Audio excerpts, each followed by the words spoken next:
ስለዚህ አንዳንድ ጊዜ በተደጋጋሚ ጊዜ ጥያቄ ስለሚመጣ ነው በዚህ አጋጣሚ ማነሳው እኛ ይዛችሁ ቆይቼ እኮ ፕሮቴስታንት መሆኗን አወቅኩኝ፣ ቆይቼ እኮ ፕሮቴስታንት መሆኗን አወቅኩኝ፣ መጨረሻ ሳጣራ እኮ ዲያቆን ነኝ ብሎ ሸወደኝና ለካ የተሐድሶ ናፍቅ ነው። እንደዚህ አትበይ። አጣሪ ማን ነው? የዲኤንኤ ምርመራ እኮ አለመታረጊው አካበዳችሁት እኮ ይንን ሰው እኮ በፍሬው ይታወቃል።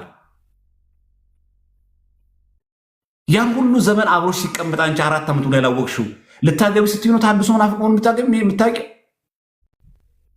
ዲያቆን ነኝ ብሎኝ እኮ ነው፣ መምህር ነኝ እኮ ብሎኝ ነው። ምን ማለት ነው? ማለት ከተጣራ ካለቀ በኋላ እሱ ለካ እናሰግድ ጋር ግሩፕ አባል ነው። ይሄ በጣም አደገኛ አካሄድ ማለት እሺ። አሁን ያነሳው ሀሳብ እንደዚህ አይነት ሰዎች ስላሉ ነው። በዚህ የአዳማውም ጉዳይ እንደዚሁ መነሳት የሚፈልግ ጉዳይ ነው። ከዚህ በፊት ሐሙስ እኛ ቤት እንትን ብለን ነበር፣ የሆነ ፕሮግራም ይዘን ነበርና ይታያል እንትኑ ስክሪን ላይ አጠቃላይ አቅጣጫዎች እና ስልቶች የሚለው ይታያቸዋል። ኦኬ እሺ እሺ። እና እንትን አለ ስልጠና ይኖረናል። መጀመሪያ መግቢያ፣ ከዛ አካሄዶቻቸው ለምሳሌ ተሐድሶ እስከ 1950 ድረስ የመጣበት መንገድ አለ። እስከ 90 ድረስ የመጣበት አለ። ከ90 ወዲህ ደግሞ ስትራቴጂዎቻቸው የተነደፉ ናቸው። ኦልሬዲ ፕሪ ሜዲቴትድ ስለሆኑ ቀድመው የተዘጋጁባቸው ስለሆኑ ሰው እንዴት እንደሚሰሩ ማወቅ ከቻለ ማነው ተሐድሶ ማነው ደግሞ ትክክለኛ የሚለውን አገልጋይ ለማወቅ የስም ዝርዝር ላይ ጠብቅ ይችላል። አካሄዱንና አረዳዱን ከነገርከው በእነዛ ነገሮች በመመዘን ይሄ ሰውዬ እንዲህ ነው፣ ይሄ ሰውዬ እንደዚህ ነው የሚል ነገር ለመናገር ምንም የሚጨንቀው ነገር የለም ማለት ነው። አሁን 2009 ላይ በአዳማ ማለት ነው እዛ ማዕከል ላይ የሚሆን ሀገረ ስብከቱ ላይም በጣም አስጨንቆን የነበረው ነገር ይሄ ነው። እንትና ሳይወገዙ በፊት ማለት ነው። ማነው ይሄ አሁን ቃለ ዓዋዲን የሚመራው ሰውዬ እነሱ ሳይወገዙ በፊት የግቢ ተማሪዎችን እና ከየሰንበት ትምህርት ቤቱ አሰግድ ሳለ በትክክል እና እነሱ 10 ሰው ይመርጡና ምን ያደርጋሉ መሰለ፣ ክራችሁን እንዳትበጥሱ፣ ክራችሁን እዛው እንዳለ ያዙትና ግን ተብሎ በጣም ስፔሲፊክ የሆነ የ3 ሳምንት መሰረታዊ የክርስትና ትምህርት የሚባል አለ የሚወስዱት ማለት ነው። እዛ መሰረታዊ የክርስትና ትምህርት ውስጥ ክርስቶስ አማላጅ ቢባል ችግር የለውም እኛ እስከተረዳ ነው ድረስ እንደዚህ በቃ ቅዱሳን አማላጅነታቸው አያድንም። እንደዚህ በቃ አሁን ፕሮቴስታንቱ ይላል የምንላቸውና አልፎ አልፎ እኛ ቤት ሲስተጋቡ የምንሰማቸው ትምህርቶች በሙሉ በጣም ሰፊ የሆነ ጥናት ተደርጎበት የዛኔ ነው ትምህርት ሲሰጥ የነበረው። እንደውም አንድ መጽሔት አለ አሳያችኋለሁ ከፍቼ እና እዛ ላይ ሁላ የኢትዮጵያ ቤተክርስቲያን ቢያንስ ፕሮቴስታንት ስህተት ነው ማለቷን እንኳን ብታቆም እኔ ስህተት ነኝ ብላ መጀመር አለባት ነው አላማቸው ማለት ነው። ፕሮቴስታንት ስህተት ነው ስትል አዎ ስህተት ነው የሚሉ ምንም ችግር የለባቸውም። ፕሮቴስታንት ስህተት ነው አዎ ስህተት ነው፣ ግን የኢትዮጵያ ቤተክርስቲያንም ስህተት አለባት ይላል መጥቶ ማለት እዛው ላይ። ስለዚህ ተያይዘህ ማለቅ ነው የምትጀምረው። ሞመንት ይሄንን ነገር አድሜት ማድረግ ስትጀምር ለራስህ አድሜት ስታደርግ በቃ ቤተክርስቲያን በተወሰነ ነገር መታደስ ትፈልጋለች። ኦኬ ለምሳሌ በዚህ የሚል ዝርዝር ይዘውልህ ይመጣሉ ማለት ነው። ከዛ ወደ ምን ይገባል? ይሄ ወደ ዶግማው ወደ ሌላው ነገር ይገባል። ይሄ አሁን ቃለ ዓዋዲ ስለታወቀ ነው። ሁለተኛው የክርስቶስ ቤዛነት ቸርች የሚባል አለ። ምናልባት ዲያቆን ስለምታውቀው ለሌሎቻችሁ ነው። የክርስቶስ ቤዛነት ቸርች የሚባለው ምን መሰላችሁ? ዲያቆናት ነን የሚሉ ሰዎች ናቸው። ኢቭን ካህናት ነን የሚሉም አሉ። መጀመሪያ ላይ ምን ያደርጋሉ? ምዕመናኑን አንድ ላይ መሰብሰብ፣ መሰረታዊ የክርስትና ትምህርት ማስተማር፣ ከዛ ወደ ጌታ ምስጢር ማቅረብ እየተባለ ሄደና አዳራሽ ወደ መከራየትና የራሳቸው ቅዳሴ ጀመሩ። ባለፈው ቪዲዮ ሼር ያረኩት ነበረ አይታችሁት ከሆነ ዲያቆን እና እዛ ቪዲዮ ላይ አሁን ብትመለከት በቃ መጾር መስቀል ይዘው ዲያቆናቱ ማዕጠንት እያዞሩ ጽንሐ ይዘው ምናምን በስነ ስርዓት የኛ ቤተክርስቲያን ስራ በሚመስል ሁኔታ ሴቱም ነጠላውን ለብሶ ተከናንሞ እዛ ውስጥ 80% ሴት የማያውቅ ነው። የኦርቶዶክስ ቸርች መስሎት ነው እዛ የሚገኘው። አዳራሽ ላይ ቅዳሴ እንግዲህ አስቡ። ወደ አዳራሽ ቅዳሴ የሚሄዱት መጀመሪያ ከኛው ቅዳሴ ጀምረው ነው። ሉር እያደረጉ ነው የሚወስዷቸው፣ ቀስ በቀስ ማለት ነው። ቀስ በቀስ እያደረጉ ወደ እነሱ አዳራሽ ገልብጠዋቸው ይሄዳሉ ማለት ነው። እስቲል እነዛ ሰዎች ንስሐ አባቶቻቸው የኛው ሰዎች ናቸው። እንግዲህ የሆነ ንስሐ መግባት ሲፈልጉ የሚመጡት ከኛው ካህን ነው። ማህተባቸው እንዳለ ነው። የእድር አባል ናቸው ምናምን። እስቲል ግን ሌላ ታሪክ ውስጥ ናቸው እነሱ ማለት ነው። ሌላ ታሪክ ውስጥ ናቸው። በትምህርትም አንገናኝም፣ በዶግማም አንገናኝም፣ ቀኖናችንም አይገናኝም። እና በዚህ እንትን እኔ በጣም የሚሰራበት ሰው ይፈልጋል። ስፔሻሊ ከኤርትራ ተሐድሶ ጋር በተገናኘ የኤርትራ ተሐድሶና እዚህ ውስጥ ተሐድሶ ላይ የሚንቀሳቀሱ ሰዎች የአንድ ሳንቲም አንድ ገጽታ ናቸው። አሁን ፊታቸው ራሱ ተመሳሳይ ነው። የሚገርሙ አሰራራቸው ተመሳሳይ ነው። የሚሄዱበት መንገድ ተመሳሳይ ነው። ፈንድ የሚመጣበት መንገድ ተመሳሳይ ነው። የሚደራጁበት መንገድም ተመሳሳይ ነው። ይሄንን ሁሉ እኮ አውጥተን ማሳየት እንችላለን። በነገራችን ላይ ይሄንን ሁሉንም አውጥተን ማሳየት እንችላለን። የትኛው ትምህርት ከየትኛው መምህር እንደመጣ ሁላ ማሳየት እኮ ይቻላል። ትግረኛ ለሚችሉ ልጆች ትግረኛውን እያሰማን ያንኑ ትምህርት በአማርኛ ሲደገምና እዚሁ ሲስተጋባ እኮ ማሰማት ይቻላል። በጣም ቀላል እኮ ነው። ዘመኑ የቴክኖሎጂ ነው። የትምህርት ትስስሩን ብቻ ሳይሆን ኢኮኖሚካል ትስስሩንም ማምጣት ይቻላል። በዘር ተደራጅቶ እንደዚህ አይነት ነገር ውስጥ እስከ መግባት ድረስ ማለት ነው። የሰሜን ተወላጆች አሁን ለምሳሌ ትግራይ በጦርነቱ በጣም ደቃ ስለነበረ አንደኛ፣ ሁለተኛ እንግዲህ የነበረው ነገር ስለሚታወቅ ማለት ነው። ያችን ክፍተት ተጠቅመው እንደ እርዳታ ቢጤ ነገር ይዘው በመሄድ ዲያቆን መጽሐፍ ቅዱስ እናድላችሁ 80 አንዱን እንስጣችሁ 66ቱ ይሄውና ይሄ የጴንጤ ነው እያሉ ግን የሚሰጧቸው ስቲል ያንኑ ታምፐር የተደረገበትን መጽሐፍ ነው። የኛ ሀገር ደግሞ ሳይዙን ነው የሚያየው። ኦኬ እቺ ትንሿ ናት፣ ትንሿ የጴንጤ ነው እምቢ ስለሚል ተለቅ ያለውን ይዘውለት ይሄዳሉ ማለት ነው። ትግራይ ላይ የሚሰራው ስራ ቀላል እንዳይመስላችሁ፣ በጣም ዘግናኝ ነው። እጅግ በጣም ዘግናኝ ማለት ነው። ሰንበት ትምህርት ቤቶች የሉም።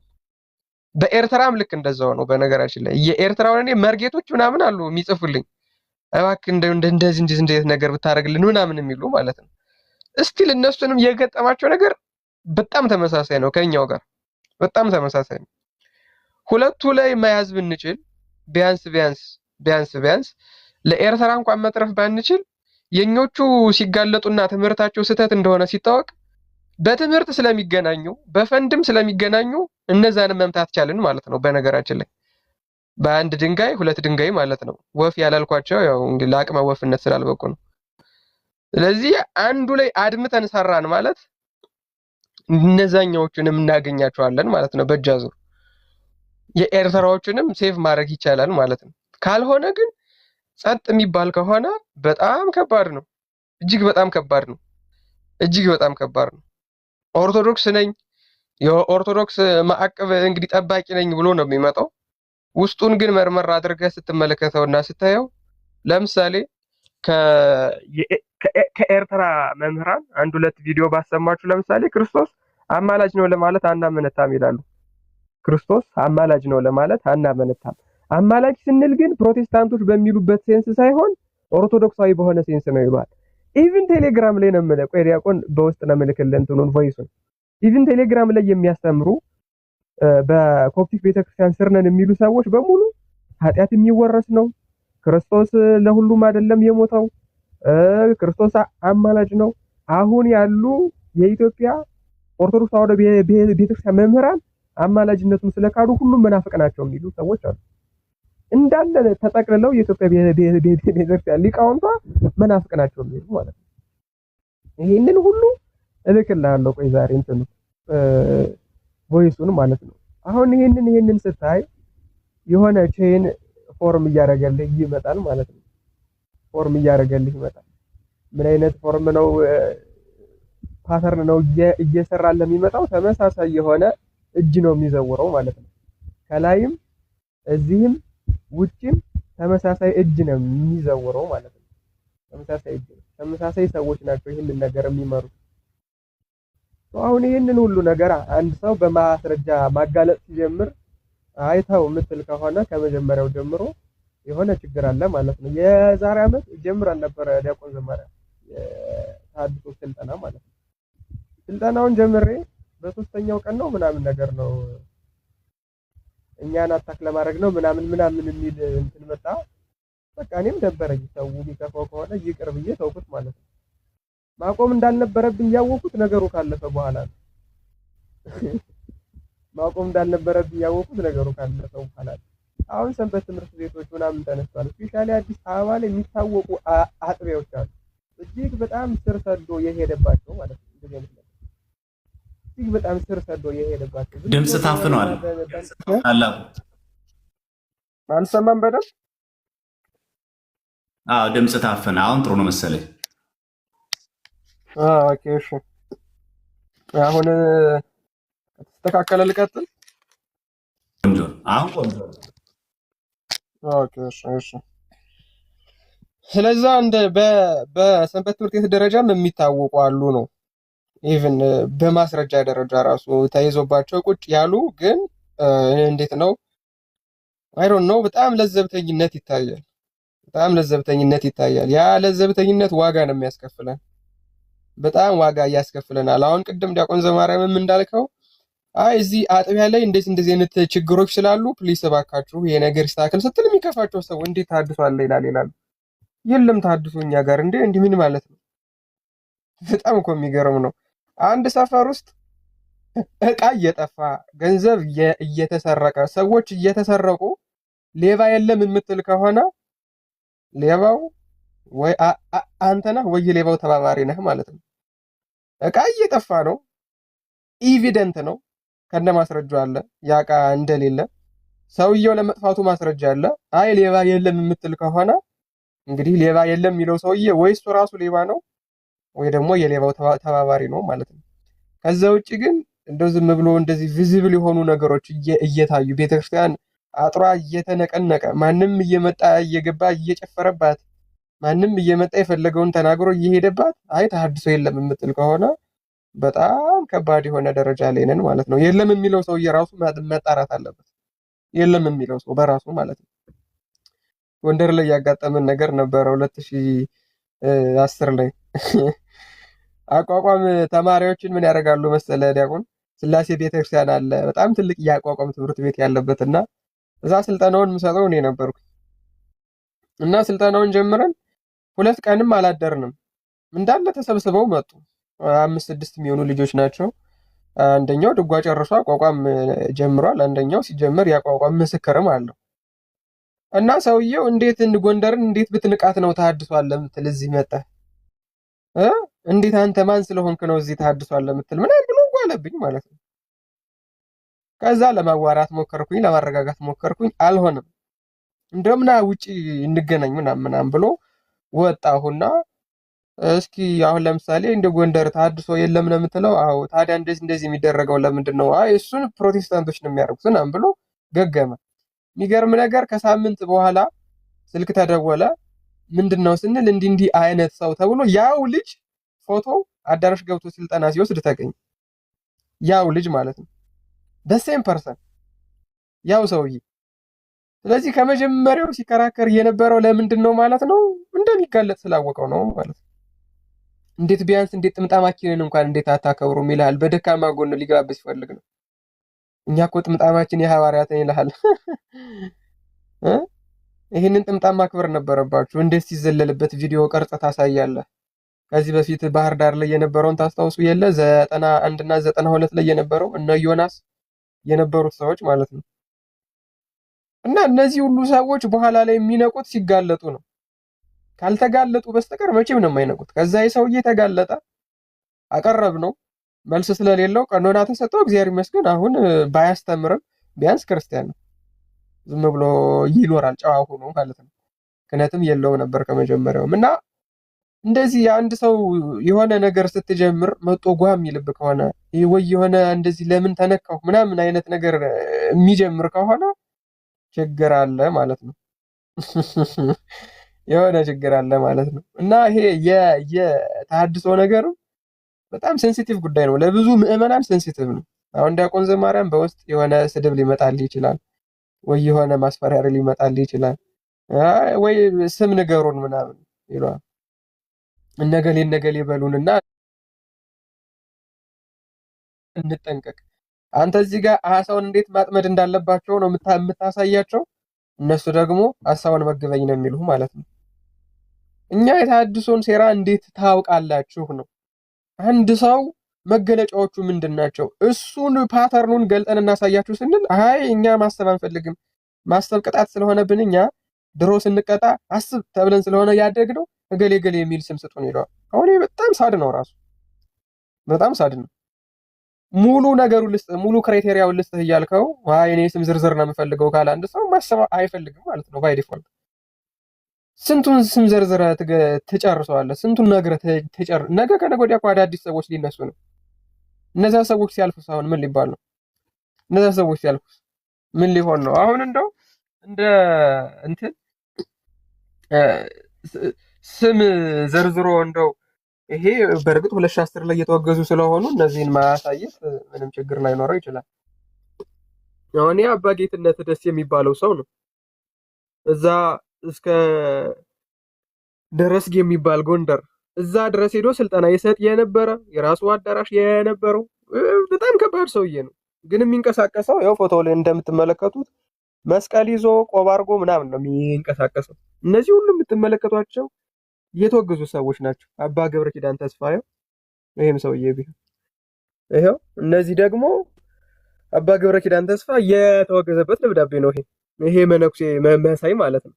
ኢማጂን እነዚህ ገዳም ውስጥ ገብተው የሚገርም ነገር ተከዜ የሚባል ቦታ አለ። ተከዜ ኪዳነ ምሕረት ማለት ነው። ዲያቆን 18 መነኮሳትን ያስረገዘ አንድ የተሐድሶ ፕሮቴስታንት ነበረ። ኢማጂን ሴቶቹን ማለት ነው። ይሄ ጽድት ያለ ፕሮቴስታንት ነው። ልብሱ ከመርካቶ ነው፣ መስቀሉም ከመርካቶ ነው። ኤቭሪቲንግ ማለት ነው። ኤቭሪቲንግ። በኢትዮጵያ ቤተክርስቲያን የመነኮሰበት ገዳም የለም። ኦኬ፣ የመነኮሰበት ገዳም የለም። የቆብ አባት የለውም። የምንኩስና ሐረግህ ከማን ነው የሚመዘዝ ብትለው የለም። ታዲያስ መነኩሴ ነው።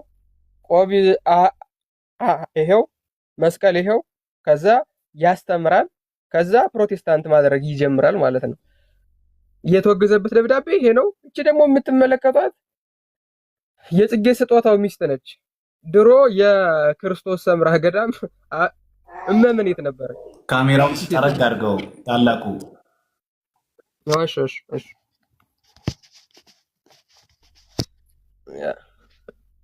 አሁን ይታያል ብዬ ላስብ።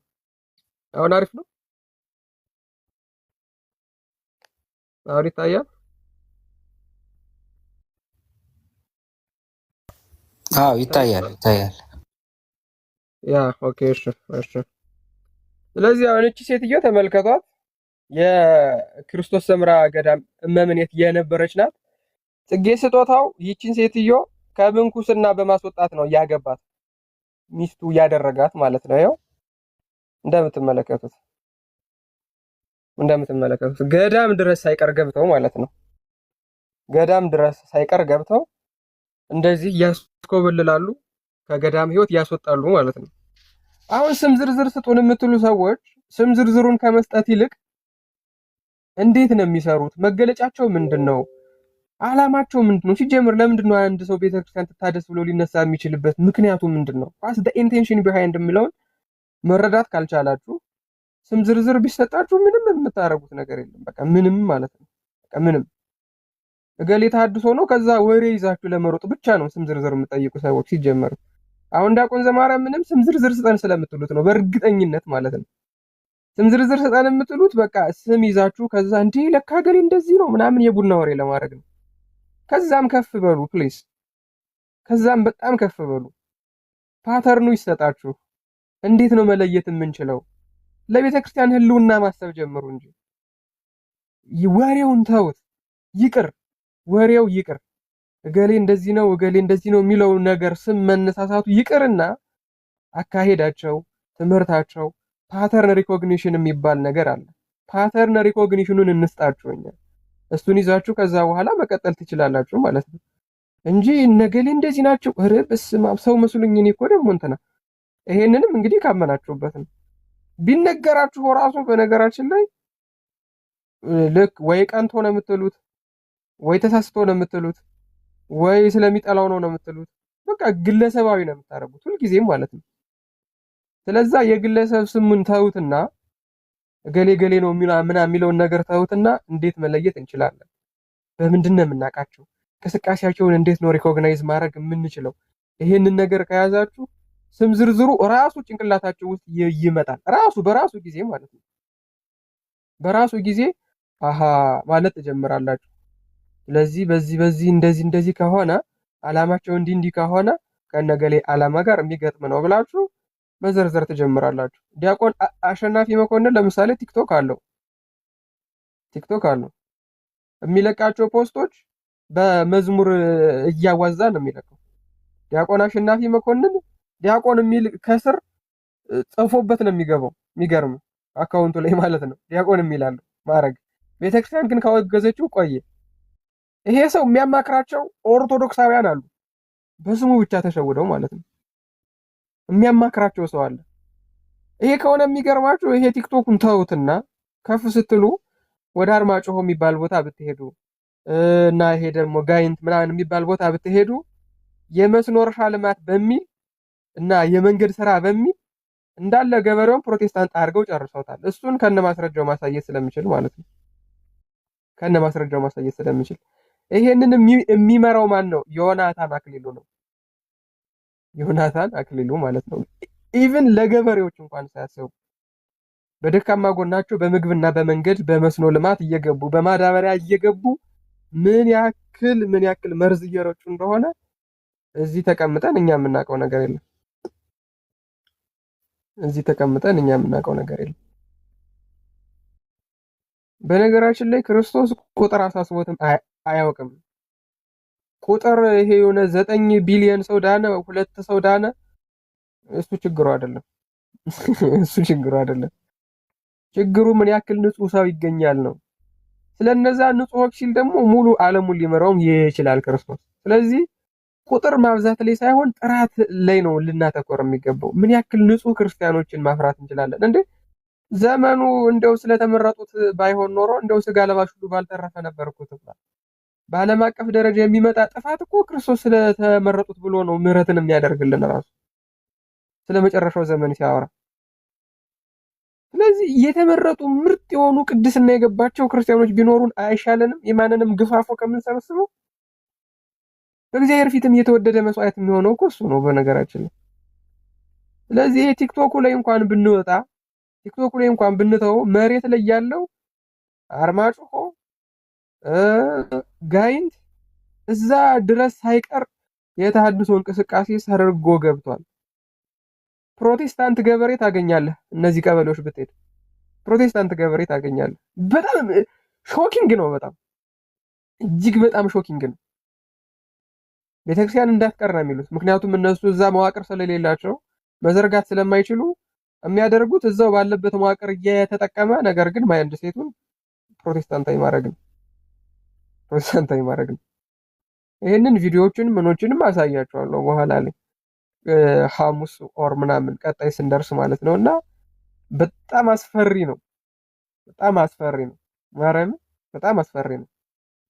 ዝም ብሎ እዚህ ቲክቶክ ላይ ተወርቶ ቶፒክ አድርገን አንስተን ምናምን የምንተው ነገርም አይደለም። የሆነ ኮስት ሊያስደርገን የሚችል ጉዳይም ነው። ይሄንን ነገር ዲስከስ የሚያደርግን ሰው የሆነ አይነት ኮስት የሚያስከፍለው ነገር ነው። ቀላል ነገር ስላልሆነ ማለት ነው። ከጥንት ጀምሮ ይሄ ነገርም ቢሆን የሃይማኖት ንቅናቄ ሳይሆን ፖለቲካዊ አጀንዳም ነው። ይህንን ነገር ከኋላ የሚዘውረው የመንግስት መዋቅር ነው የሚደግፋቸው። ፔፐር በመስጠት ፈቃድ በመስጠት የተለያዩ በመንግስት የሚጨረሱ የቢሮ ፔፐር ወርኮችን በመጨረስ የሚያግዛቸው ራሱ መንግስት ነው። ይህንን ነገር ማለት ነው። ስለዚህ እንደው ዝም ብሎ ፖለቲካዊ አጀንዳ ብቻ ሳይሆን አገሪቱን እንዳለ ለመያዝ መጀመሪያ ቀድሞ መምታት የሚያስፈልገው ቤተክርስቲያኒቱን ነው። ቤተክርስቲያኒቱን ደግሞ በልጆቿ በኩል ነው የምታስመታት። ምክንያቱም ከውጭ ተሞከረ፣ ቅንድቡን ብላ መለሰችው። በራሷው ልጆች ከዛ ቀስ እያደረጉ ምን ማድረግ ጀመሩ ማለት ነው? ማዋዛት። ለምሳሌ አሁን በራሷ ልጆች ስል እነ መሰረት ስብሐት ለአብ ቅኔ በስምንት ጎዳና ያስመሰከሩ ሊቅ ናቸው። በጣም ከባድ ማለት ነው። ዋድላ ድረስ መጥተው ተምረዋል። ጎንደር፣ ጎጃም፣ ጎንጂ ተምረዋል። ቅኔ መጽሐፍ ትርጓሜ ተምረዋል። ብሉይና ሐዲስ ማለት ነው። እስቲል ግን መሰረተ ክርስቶስ ነበሩ ሰውየው። በእሳቸው በኩል ይሄ ሊቃውንቱን ለመውሰድ በጣም ተሞክሮ ነበረ። አልሆነም። ስለዚህ ዘመናዊ ትውልድ ተጠበቀና ሃይማኖተ አበው 1950 ላይ ተመስርቶ የነበረው ምስካየ ኅዙናን መቀመጫ የነበረው ዲያቆን ዘማርያም ታውቀዋለህ። እነሱ መጡ። አልሆነም። ከዛ ቆየ ከ1950 ጀምሮ የነበረ ንቅናቄ አለ። እነ አምጣልኝ ይሄ ያዘጋጀው መዝገበ ቃላቱን ያዘጋጀው መናፍቅ ማን ነበር? ቅባቱ አለቃ ኪዳነ ወልድ ክፍሌ እና አለቃ ኪዳነ ወልድ ክፍሌ የሚዘውሩት የተሐድሶ ክንፍ ነበር።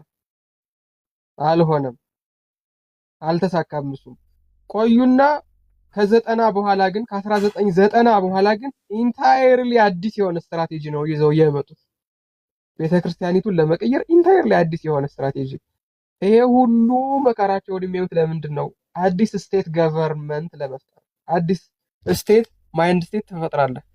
የቅድስት ቤተክርስቲያን ስም የሚነቀፍበት፣ ኦርቶዶክስ ነኝ ማለት የሚያሳፍርበት፣ የታደሰ ኦርቶዶክሳዊ እንዲፈጠር የማድረግ በጣም ከባድ የሆነ መንፈሳዊ፣ በመንግስት በኩል ደግሞ ህዝቡን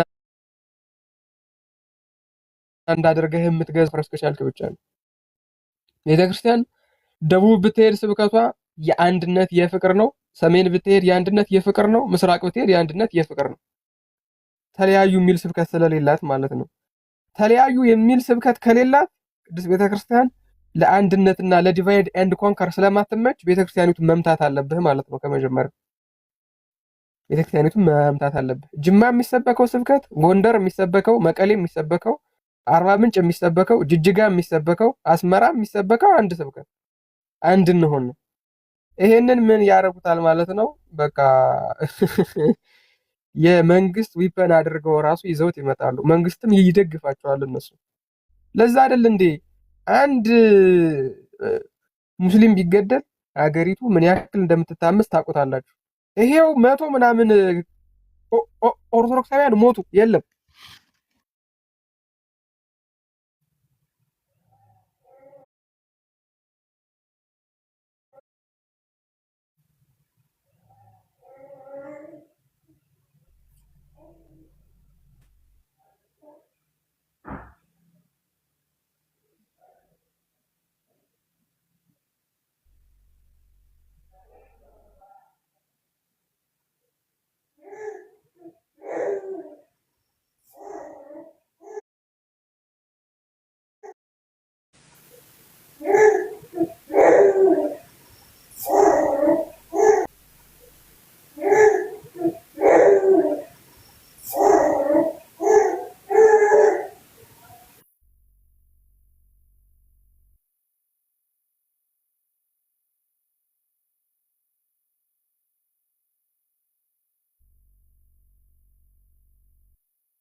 እንዳለ ዘረገፋቸው አይደለም።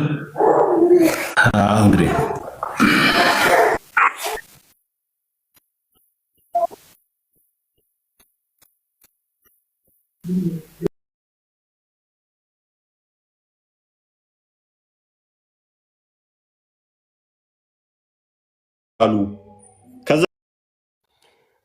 ባለፈው ምን ቤትም ሪፖርት አድርገው አዘግተውብኝ ነበር። በነገራችን ላይ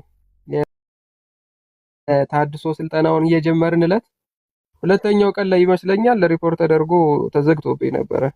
ለሳምንት ነው ሰስፔንድ አድርጎኝ የነበረው የምታስታውሱ ከሆነና ኮፒ ሊንክ አድርጉት ዲያቆን ዘማርያምን ሰስፔንድ እንዳያደርግ።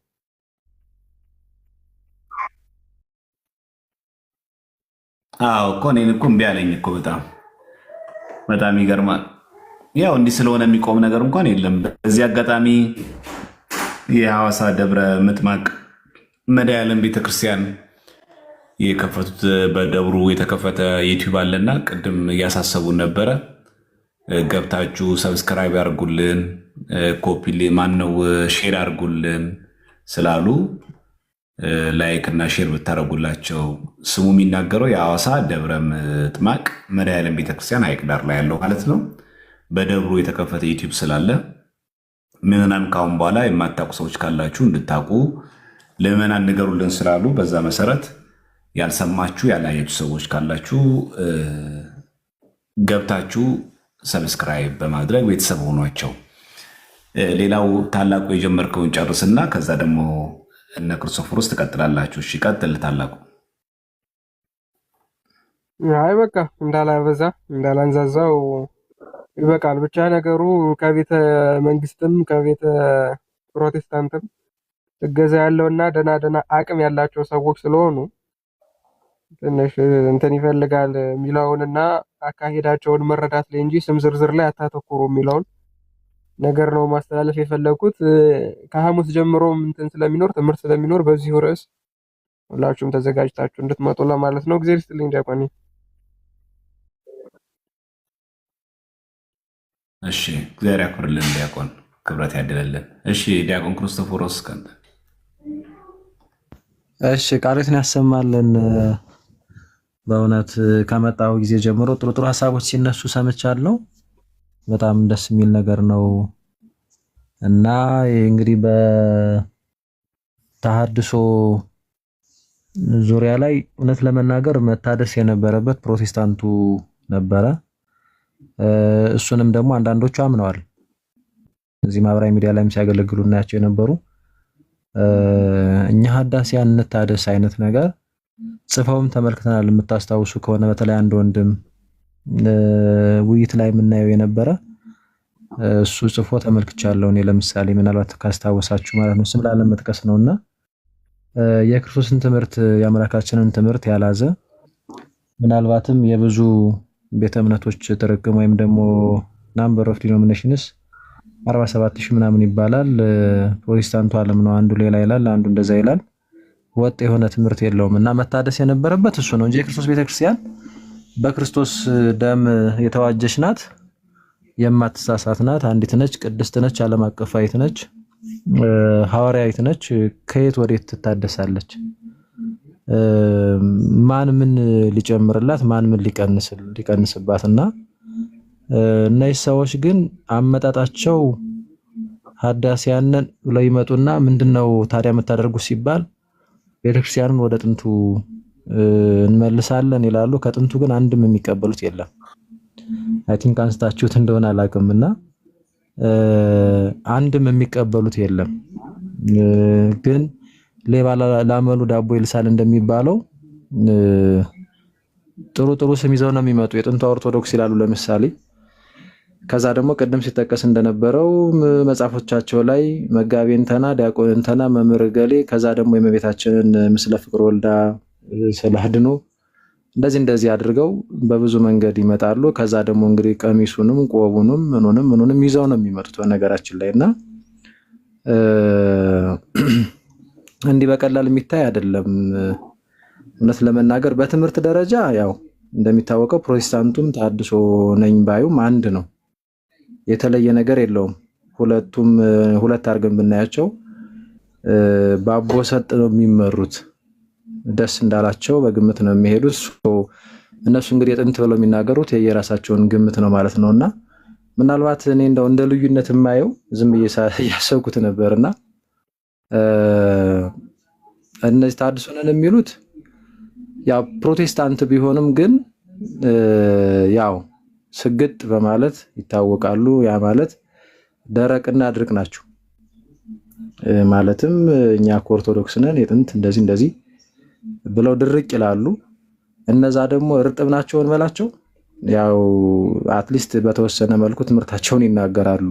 ያዝ ሲደረጉ አይኛ ፕሮቴስታንት ነን እንደዚህ ብለው ይናገራሉ። እና በዚህ ካልሆነ በስተቀር ልዩነት ተሐድሶ ዓለም ያው የራሱን የቻለ ፕሮቴስታንት ነው። ይሄንን ምናልባት ዲያቆን ያረጋል አበጋዝም በመርሎተ ጽድቅ ላይ በደንብ አስቀምጦታል። እንግዲህ ይቅርታ ችግር የለም ክርስቶፎሮስ ሪስትሪክት አደረገኝ 10 ደቂቃ ነው የሰጠኝና እንግዲህ ሪፖርት አድርገው ነው ማለት ነው። እንግዲህ ምንም ማድረግ አይቻልም። እንግዲህ 10 ደቂቃ ነው የሰጠኝ። ሪስትሪክት አደርገዋለሁ። የማይገባ ነገር እያስተላለፍኩ ነው ተብሎ ሪፖርት አድርገውታል ማለት ነው። ኮፒ ሊንክ አድርጉ። እንግዲህ 10 ደቂቃ ጠብቀን ከተቋረጠ እንግዲህ ምንም ማድረግ አይቻልም እንድታውቁ። እሺ ይቅርታ ክርስቶፎሮስ ቀጥል። ችግር የለውም ግን ሪስትሪክሽን ከሆነ አይ ቲንክ ለሁሉም ይህን ሰሞን እንደዛ እየሆነ ነው። ዲያቆን ሪስትሪክሽን ብሎ ከላይ ቀይ ነገር ምልክት አድርጎ ነው ሄደው አይደል? በቃ እንደሱ ከሆነ አይዘጋም። በደንብ ታብና ኮፒ ሊንክ አድርጉ። ለቤቱ ደግሞ የቲክቶክ ምልክቷን ስጡ። ጥሩ ናት ሲባል ሰምቻለሁ፣ አላውቅም። የቲክቶክ ምልክቱ እንደዛ ስጡ። ቀጥታ ለዲያቆን ዘማርያም ማለት ነው። አሪፍ ነው ይባላል እንደዛና አይ ቲንክ ታብና ኮፒ ሊንኩ ላይ ታቡን 1 ሚሊዮን አስገቡት። 708 ላይ ናቸው። ኦልሞስት 800 የሚጠጋ ሰው አለ። በአንድ 1 ሚሊዮን ማስገባት ይቻላል። አክቹአሊ ከሰሞኑ አልጎሪዝሙ እንደዛ እያለ ነው። በየጊዜው ነው የሚሰጠው 10 ደቂቃ መልሶ ደግሞ አሁንም ይሰጣል። ለምንም ግን የቲክቶክ ምልክቷን ስጡ፣ ታቡንም ከፍ አድርጉት እና ምን እያነሳው ነበረ? በጣም ጥንቃቄ የሚፈልግ ነው በነገራችን ላይ እና እነዛ ቢያንስ የለየላቸው ናቸው። እነዚህ ደግሞ ድርቅ ብለው ደርቀው የሚያደርቁ ናቸው። እውነት ለመናገር ከእውቀቱም የላቸውም፣ እንደው ዝም ብለው ነገር ነውና እዚህ ማህበራዊ ሚዲያ ላይም ቼክ ስናደርግ እኔ ተሐድሶ ነኝ የሚለው ሁሉ ስትለው በቃ ምንም የሚያውቀው ነገር የለም እና አንዳንዴ እንዴ ማደሻቸው ታዲያ ምንድነው? እንደው የሚታደስ ነገር እስቲ እንደው የለም እንጂ አለ ብለን አስዩም ብናደርግ ምንድነው ታዲያ ስትል ዝም ድንቁርና ይሆናል ማለት ነው። ይቅርታና ለቃሉ ምንም ዝም ብሎ ያለ እውቀት ዝም ብሎ በቃ በውር ድንብር የሆነ ነገር እናስተካክል ብሎ ራሱ መነሳቱ በጣም የሚያስቅ ነገር ነውና በዚህ በድርቅናቸው በጣም አንደኞች ናቸው። ከዚህ ውጪ ግን በጣም ያዘናጋሉ። በነገራችን ላይ ያለማምዳሉ፣ በሐሰትም ደግሞ ይከሳሉ። በተለይ ለቤተክርስቲያን የሚቆሙ መምህራንን፣ አባቶችን፣ ወንድሞችን፣ እህቶችን እንዳውም እነሱ ተሐድሶ እንደሆኑ ቀድመው እንትን ሊያስመቱ ይችላሉ። በነገራችን ላይ ወይም ደግሞ በሌላ ኬዝም ቢሆን እገሌ እኮ እንደዚህ ነው፣ እገሌት እኮ እንደዚህ ናት እያሉ ሌላ ስም ሊለጥፉ ይችላሉ። በጣም ይሄ አደገኛ ነው። የኛ ደግሞ ምዕመን አይ ቲንክ አብዛኞቻችን የሚቀረን ይመስለኛል። በቃ የሆነ ስም ከተሰጠ ከዛ በኋላ በቃ አለቀ ደቀቀ። እገሌ እኮ እንደዚህ ነው፣ አባ እገሌ እኮ እንደዚህ ናቸው እና ጥሩ ይሰሩ የነበሩት ጥሩ ይንቀሳቀሱ የነበሩትን ሽባ እንዲሆኑ በዚህ መንገድም ደግሞ የሚሰሩበት መንገድ አለ። እንግዲህ ይሄ ባለፉት ጊዜያት በተለይ በተሐድሶ እንቅስቃሴ የሆነ ጊዜ እንደዛ በጣም ብዙ ትግል በነበረበት ጊዜ በተለይ 2002-2003 አካባቢ ነው የማስታውሳለሁና አንዱ እንደዚህ ያለ ነገር ነበር የሚያጋጥመው እና በጣም ጥንቃቄ የሚፈልግ ነገር ነው ይሄ ጉዳይ። በደንብም ደግሞ በነገራችን ላይ አሁን ላይ እንደውም መሬት ላይም እንደዚህ ማህበራዊ ሚዲያ ላይም የተረሳ ይመስለኛል እኮ አልፎ አልፎ እንዲያውም ባለፈውም እየተመለከትኩ ነበረ ቆየ ትንሽ ዲያቆን ዘማርያም ከዛም ደግሞ ዲያቆን ታላቁ እያነሳችሁት ነበረ። ግን በጣም በጣም በጣም መሰራት ያለበት ነገር ነው። እነሱ ውስጥ ለውስጥ በነገራችን ላይ ብዙ ርቀት ነው የሚሄዱት። በቃ ሁሉ ነገራቸው ኦልሬዲ እኛን ስለሚመስል በነገር ሁሉ እጅግ አደናጋሪም ስለሆነ ይሄ ነገር በተለይ በጣም ዘመን የዋጀ አይነት ስልጠና ለሰንበት ትምህርት ቤቶችም ለግቢ ጉባኤያትም ሌሎች ማህበራትም ብቻ በየአጥቢያውም እዚህ ማህበራዊ ሚዲያ ላይ ካልተሰጠ ምናልባት ባንቀላፋንበት ብዙ ሪስክ ሊያጋጥም እንደሚችል ነው የምገምተውና በጣም ጥንቃቄ ይፈልጋል። ለቤተክርስቲያን ልጆች ግን እንዳላስረዝም የቤተክርስቲያንን ትምህርት ሁሌ መማር ተገቢ ነው። ከፈረሱ አፍ ከሊቃውንቱ ቁጭ ብሎ ቢያንስ መሰረታዊ የቤተክርስቲያን ትምህርትን ዶግማውን ከነስርዓቱ ቁጭ ብሎ መማር ያስፈልጋል። ሁልጊዜም መምህራን ተጠብቀው ሁልጊዜም ወንድሞች ተጠብቀው አይሆንም። ሳናስበው ምናልባት በክፉ ስለሆነ ህመሙ ልንያዝ ስለምንችል ከመያዛችን በፊት ልክ ለምሳሌ ለኮሮና ማስክ አድርጉ ይባል እንደነበረው ጥንቃቄ የምናደርግበትን የቤተክርስቲያንን ዶግማዋን ከነቀኖኗ ወይም ደግሞ ስርዓቷ በደንብ ቁጭ ብሎ መማርን መልመድ፣ የተማርነውን ማንበብ፣ ማሰላሰል፣ ማግኘት እጅግ የሚገባ ነገር ነው። እንደዛ ካልሆነ በነገራችን ላይ በጣም አስቸጋሪ ነውና ጥንቃቄ ይፈልጋል። ወሰብሰብ ያለ ነገር አለውና ይሄንን ምናልባት እንዳጠቃላይ በተለይ ምዕመናን ሁላችንም እንደዛ ብናደርግ መልካም ነው። ከዛ ውጭ ግን ቤተክርስቲያንን ያው በንቃት ቤተክርስቲያን ላይ የሚሆነውን ነገር እያንዳንዱን ነገር በንቃት መከታተል በእያንዳንዱ እንግዲህ ቤተክርስቲያን ላይ ብቻ አይደለም የትም ቦታ ላይ በንቃት መከታተል ያስፈልጋል። ማስረጃ ለሚያስፈልጋቸው ነገሮች አንዳንድ ማስረጃ መያዝ ካለበት መያዝ፣ ለሚመለከተው ክፍል ሪፖርት ማድረግ። ለምሳሌ ሰንበት ትምህርት ቤት አካባቢ እንደው የሚበጠብጡ አካላት ይኖራሉ ከላይ እስከታች መቼም እና ከወዴት ነው ይሄ ነገር ብሎ እንደው በመፈረጅ ሳይሆን ጥግ ድረስ ከነ ማስረጃ ይዞ ንጹህ ከሆነች መልካም፣ ካልሆነ ግን ለሚመለከተው አካል ሪፖርት የማድረግ በአካሄዱ በአሰራሩ በእያንዳንዱ ነገር ከአባቶች ጋር መነጋገር፣ እርስ በርስ መነጋገር እጅግ አስፈላጊ ነገር ነውና ከመዘናጋት በጣም መውጣት መቻል አለብን። አንዳንዶቹ አሁን እዚህ ከሚዲያ ጠፍተው እንመለከታለን አይደል? ቅድምም አይ ቲንክ ስም ጠቅሶ ነበረ። መሬት ላይ ግን የዋሹም ለፖለቲካ ዓላማ እውነትም ይሁን ብቻ ያው መረጃ አይናቅም አይደነቅም ይባላል። እየሰራን ነው እንደዚህ እያደረግን ነው እያሉ ነውና በተለይም ደግሞ በተለያየ የሀገሪቱ ክፍል እንደምታውቁት የኦርቶዶክሳውያን በጣም በብዙ መንገድ እየተጠቁ ነውና ያንን እድል በውጭ በሚመጣላቸው ስፖንሰር ዳቦና የተለያየ ነገር ይዘው ብዙዎችን የማሰናከል አይነት ነገር ያደርጋሉ። ቀደም ዲያቆንም ታላቁ እንትን እያለ ነበር እየጠቀሰ ነበርና ይሄንንም ነገር የምንመክትበትን መንገድ በጣም በጣም በጣም ማሰብ ያለብን ይመስለኛል። ሰብሰብ ብሎ በደንብ ማሰብ እጅግ የሚያስፈልግ ነገር ነው። በተለይ አጥቢያ አካባቢ፣ ወረዳዎች አካባቢ፣ ዞን እንደዚህ እያሉ በተለይ ሰንበት ትምህርት ቤቶች አክቲቭሊ በጣም መስራት መቻል አለባቸው። በጣም ማለት ነው። ቢያንስ አካባቢያቸው ያለውን አጥቢያ አካባቢ ያለውን ምዕመን የመፍቀድ ታመው ሲተኙ ሆስፒታል እንትን ሲሉ ከዛስ እንዴት ነው ራባቸው ጠማቸው ወይ? ከዛ ካቅም በላይ ሲሆን ለሚመለከተው ክፍል ሪፖርት ማድረግ እንዲህ አይነት ነገሮች በነገራችን የተቀናጀ አሰራር እጅግ በጣም ያስፈልጋል። እንደዛ ካልሆነ በነገራችን ላይ ሰው ሲረበው የማያደርገው ነገር የለም። እናት ልጇን በልታ ታውቃለች ረሃብ መጥፎ ነውና በተለያየ መንገድ ብዙዎችን እያጠመዱ ያሉበት ሁኔታ ስላለ መሬት ላይ በሚመጣላቸው ረብጣ ገንዘብ ዶላር ምናልባት እኛም ለወገኖቻችን ፈጥነን የምንደርስበትን የምናስብበትን አይዟችሁ ብለን ከጎናቸው የምንሆንበት እንደዛ ያስፈልጋል። ከዛ ውጭ ግን ምናልባት እንደው ከሰሞኑ ይችን ብዬ ልጨርስ አስረዘምኩ። አንድ ወንድም እንዲህ ሚዲያ ላይ ታማየው ነበርና እንግዲህ በቤተክርስቲያን ትምህርት አንቱ የሚባል ነው። ዝም ብዬ አንተ አልኩትኝ እንጂ እድሜው እንደው ከኛ ጋር ሊሆን ስለሚችል የተማረ ሰው ነው እና በውስጥ አግኝቼ ሳዋራው ምንድን ነበር ያለኝ? ኦልሞስት በየወሩ 30-40 ነው እንደዛ ሺህ ብር እንሰጣለን። ከዛም በላይ ደግሞ አበሎች ምናምን ጥቅማጥሞች ይኖራሉ እና ወደኛ ነው ያሉት። እንደዚህ አይነት ግብዣ ይጋብዛሉ በነገራችን ላይ እና ብዙ ጊዜ ደግሞ እንዳለመታደል ሆኖ እኛ አካባቢ እዚህ ወደ ቤተ ክህነቱ ትንሽ አስተዳደራዊ መዋቅሩ ቤተክርስቲያን ምንም እንኳን የምታኮራ ብትሆንም አስተዳደራዊ መዋቅሩ ላይ ግን ክፍተት አለና ያው ይሄ መንደሩ የገንዘቡ ምኑ አለ እሱ ዶሚኔት እያደረገ ይመስላል እና በዛ በጣም ደጋግ የሆኑ የተማሩ መምህራን ከአባቶች መካከል እንደዛ ይገኛሉ እውነት ለመናገርና እነዚህን የሚገርማችሁ የማጥመድም ነገር ደግሞ ይሄዳሉ። አሁን እንደነዚህ አይነት አካላትንም በነገራችን ላይ ካሉበት ፈልገን ማግኘት ምን እናግዛችሁ ምን እንትን እንበል ማለት እጅግ የሚገባ ነገር ነው። ብዙዎችን በዚህ መንገድ እንዳጠመዱ ነው አንዳንድ መረጃዎች የሚደርሱንና በፊትም እንደዚህ አይነት ነገሮች አሉ። በጣም ጥንቃቄ ይፈልጋል እውነት ለመናገር እና እግዚአብሔር አምላክ ቤተክርስቲያን ይጠብቅልን። እንደዚህ አይነት አይዲያዎች ሲነሱ መደናገጥ ምናምን ሳይሆን በቃ ቤተክርስቲያን ትምህርት ቁጭ ብሎ መማር ያወቅን ብሔርን ቁጥር መስራት እንኳን የሚገባውን ነገር እግዚአብሔር አምላክም እያመላከተን ተባብረንም ደግሞ የተመካከርን ብዙ ነገር መስራት ይቻላል። እነሱ ጋር ካሉት ይልቅ እኛ ጋር ያለው እግዚአብሔር ይበልጣል።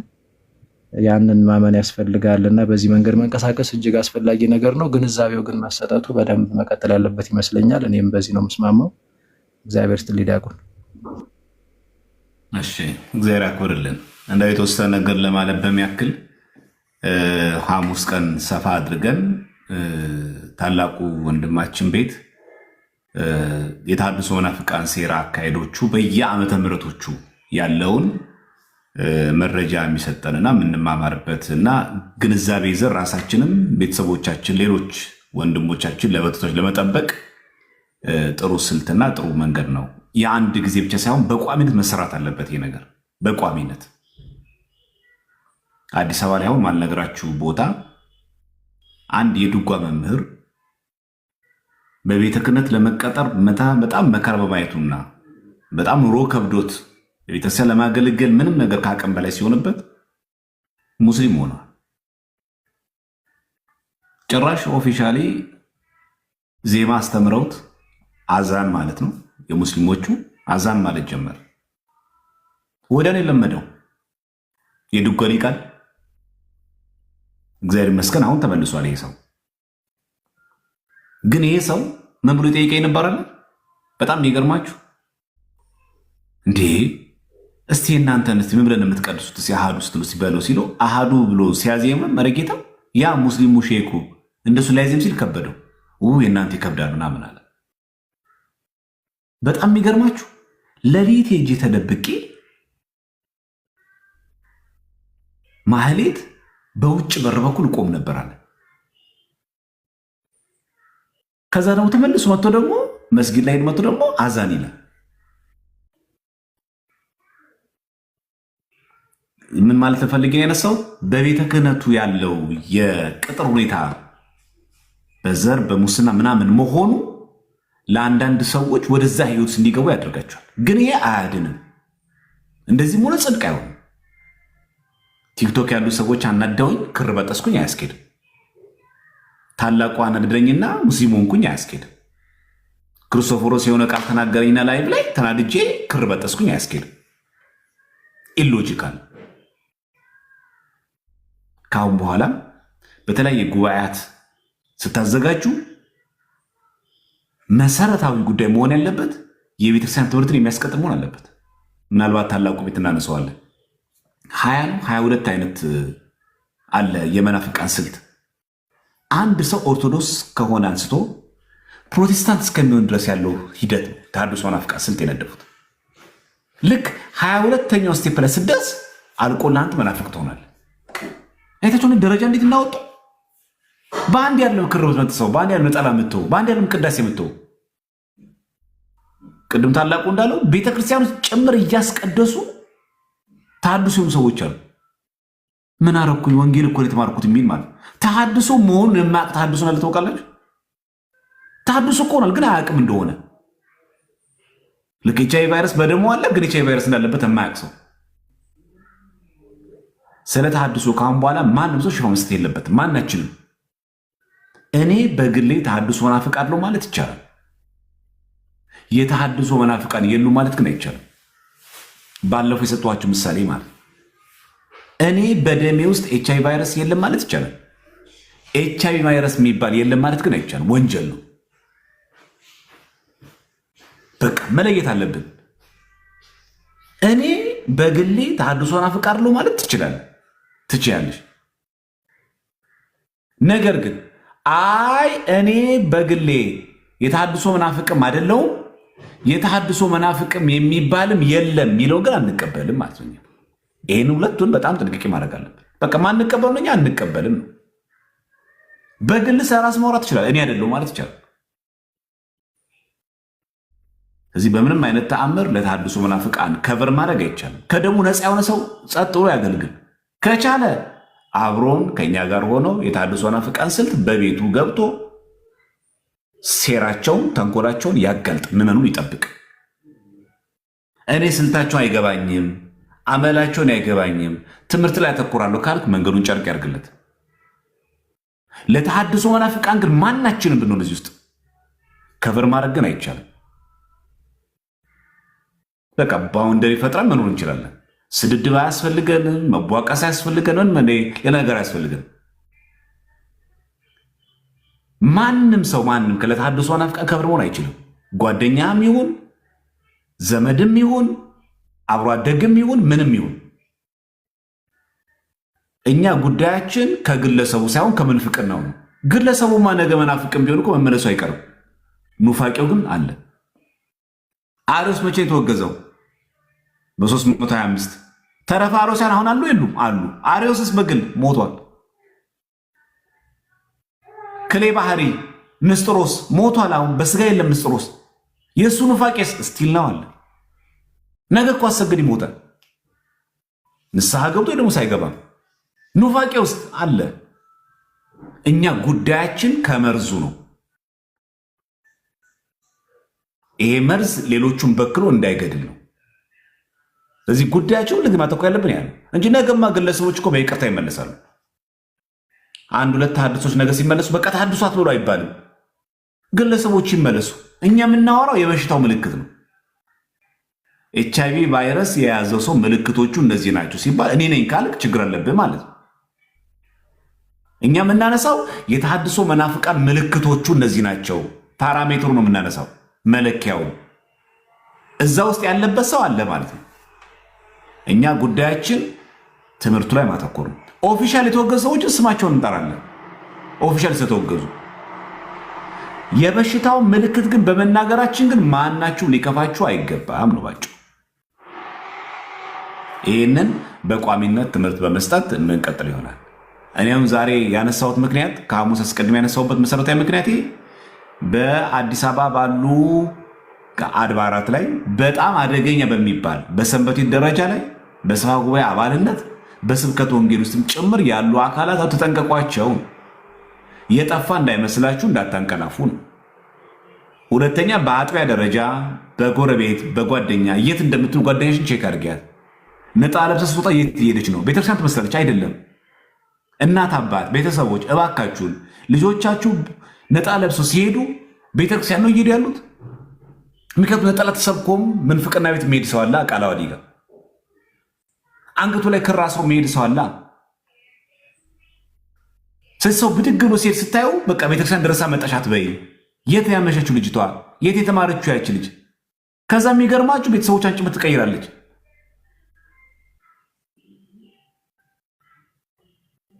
እና ይሄ በጣም መሰረታዊ የሆነ የበሽታ ምልክት ነው። ከዛ ሲነቃባችሁም ያደርጋሉ። ቅድም ወንድማችን እንደነገረን ወደ ግለሰባዊ ጉዳይ ይወርዳሉ። በቃ ይሄ ልማዳቸው ነው። ወገሌ እኮ ጠጪ ነው፣ እገሌ እኮ ሰካራም ምናምን አያችሁ። ምን ፍቅራችሁ ስታጋለጡ እንደዛ የሚሉ እገሌ እኮ እንደዚህ ምናምን የሆነውንም ያልሆነውንም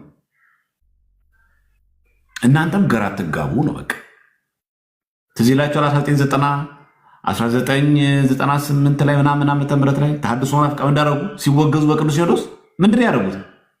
ብፁዕ አቡነ ገሌ እኮ ከገሌ እኮ ልጅ ወልደዋል፣ ብፁዕ ገሌ እኮ እንደዚህ አድርገዋል። ከዛ ሰው ጳጳሳትን እንዲጠላ ማድረግ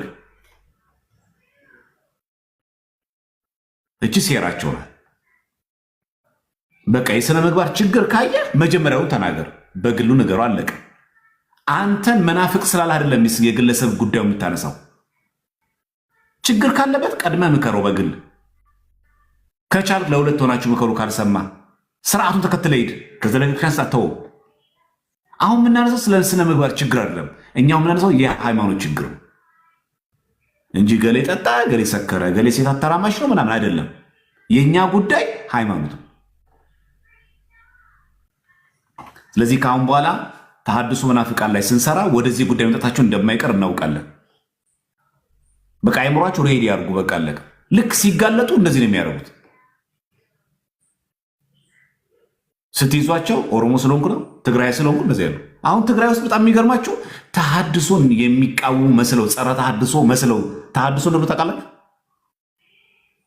ከቨር ፔጃቸው እኔ ተሐድሶን እቃወማለሁ ነው የሚሉት፣ ግን ራሳቸው ተሐድሶ ናቸው። በጣም አደገኛ አካሄድ ማለት ነው።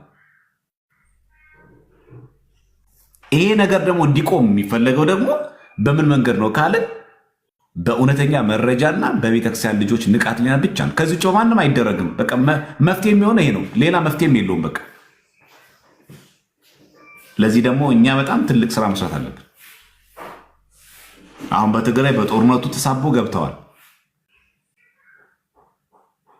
ለአንድ ሰው ፕራይቬሲ ላለመንካት ፈልጌ ነው እንጂ በነፃ ትግራይ ለሚገኙ ካህናት ኮኔክሽን ፈጥረው መጽሐፍ ቅዱስ አዲሱን መደበኛ ትርጉም እንዲሁም ደግሞ ቀላል ትርጉም ተብሎ 66 እንኳን አይደለም የተስተካከለ ተብሎ ለትግራይ መጽሐፍ ቅዱስ ይበተው ነው ያሉት። ያንን አሁን ባሳያችሁ የሆነ ግለሰብ አለ ይህን ያጋለጠው ግለሰብ ደግሞ ፕራይቬሲው ላለመንካት ከፈለግን ቀብተን እናሳያችሁ እንችላለን። ስሙን ሀይድ አድርገን በጣም አለበቅ። አሁን ደግሞ በዛ ነው የሚጠቀሙባቸው። አክሱም ጽዮን እኛ ጋር ካለች ለምን የጦሉ ጦርነት ሆነብን ብለው በስስ ብልቱ ህዝቡ ለመብላት እና እባካችሁ የሀገር ስብከት ሊቃነ ጳጳሳት በአጋጣሚ ምናልባት ከሰማችሁ እድሉ ከገጠማችሁ በሆነ አጋጣሚ ከሰማችሁ ትልቁ ትኩረት ከህንፃ ቤተክርስቲያን ይልቅ ህንፃ ስላሴ ይበልጣል። እኛ እናንተን እየመከርን አይደለም። ሰው እየተቦረቦረ ነው። ከሀገረ ስብከቱ መስሪያ ቤት ከሀገር ጽሕፈት ቤት ይልቅ ሰው ይበልጣል። ሰው እየተበላ ነው ያለው። ሰው እየጠፋብን ያለው። የሰንበት ተማሪዎች እየተወሰዱ ነው ያሉት። ምዕመናን እየተነጠቁብን ያሉት። አስራት በኩራት ብቻ ብር አትጠይቋቸው ምዕመናንን። የት ነው የዋላችሁት? የንስሐ አባታችሁ ማን ነው? ከማን ጋር ነው የምትሆኑት? ምን እያደረጋችሁ ነው ብላችሁ እስከ ቤተሰብ ድረስ የደረሰ ግንኙነት ፍጠሩ። አለበለዚያ ምዕመኑን ከስር ከስር እየበሉት ነው ያሉት። ቲክቶክ ላይ ስላለ ያያችሁት፣ ማህበራዊ ሚዲያ ስላያችሁ ኦርቶዶክስ እኮ በቃ ገነነ እንደው እኮ መናፍቃን ጠፉ አትበሉ። አሉ። ስልቱን የቀየሩት፣ አካሄዱን የቀየሩት፣ መንገዱን የቀየሩት። ህዝቡ መጀመሪያ ያዙትና ከዛ ብር ጠይቁት። ህንፃ ቤተክርስቲያን ልንሰራ ነው፣ ይህንን ሀገረ ስብከት ልንገነባ ነው፣ የወረዳ ቤተ ክህነት ልንገነባ ነው፣ ስብከተ ወንጌል አዳራሽ ልንሰራ ነው። አሁን ይቀጥላል። መጀመሪያ ግን ሰውን ግን ያዙት። ትልቁ ትኩረት መጀመሪያ ለስብከተ ወንጌል ይሰጥ።